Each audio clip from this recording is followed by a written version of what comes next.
So on this windowsill we have a bird. It's been here now for a couple of days. Just flew off. It'll come back. Made this little bird table thing for it.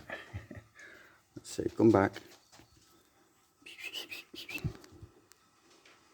not scared. You can get quite close to it. There it is in the tree. Come on now.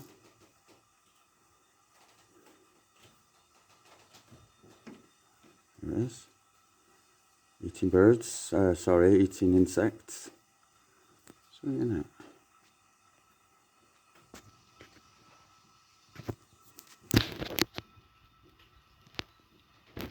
It's good that we can get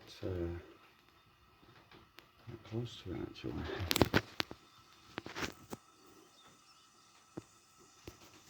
Literally.